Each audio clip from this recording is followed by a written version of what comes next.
Hi everyone, it's Matthew Carr here. I'm just fascinated today about the politics in the UK as I try and become the new MP for the cities of London and Westminster.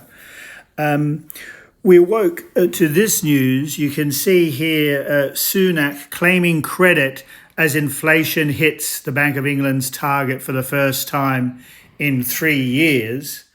And it says here, Sunak, who announced the July 4 election on the day the April figures were published for inflation, hailed yesterday's numbers as very good news, arguing that the Tories, who trail Labour in the polls by about 20 points, had restored economic stability, no less, and would be able to taxes as a result.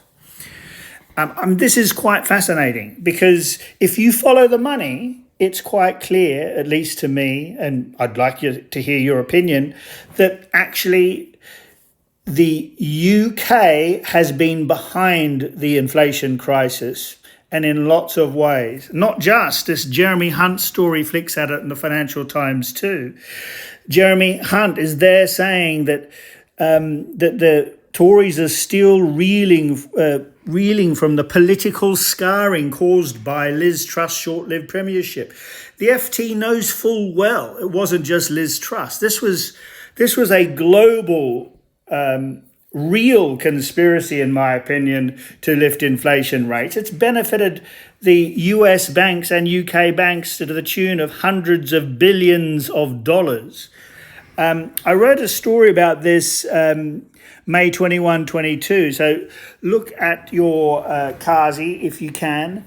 You can see here that there's a good video from a guy called Gary's Economics. Watch that. That's still relevant because this timing today of the inflation numbers is, I guess, well set in train by Rishi Sunak when he called the timing of the election.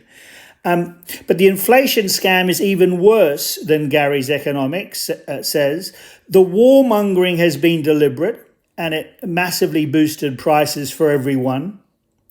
The dilution of money by printing more of it, that's deliberate here and in the US. They call it quantitative easing, so the jargon hides its sinister nature. The loose regulation of corporations, that's deliberate, allowing them to price gouge us all of the time. 99.9% of the people ripped off all of the time. The constant increasing concentration in markets via takeovers, that's deliberate too.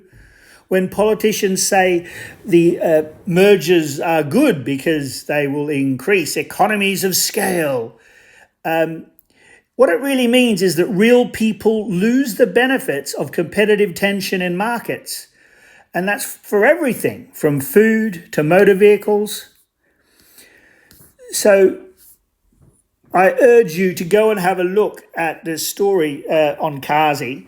It's all free to read. But you can see here that this inflation drop should have been here ages ago. This is what happened to natural gas futures, which was blamed for the inflation, but look how much the futures have come down.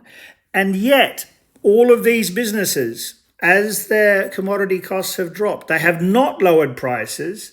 And here we have Rishi Sunak celebrating today that, wow, inflation is down at 2%. That still means prices are rising 2%, and that's lowering everyone's savings value.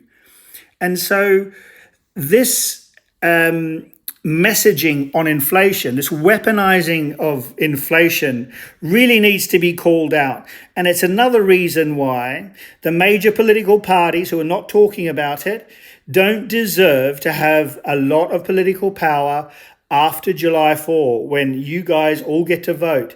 Vote for independence, vote to ensure that the major political parties have to deal with and be scrutinized by wise people like yourselves. I'd really like to know what you think. So leave messages where you can on my socials and send me a message on matthew@kazi.net. Have a great rest of the afternoon. Bye-bye.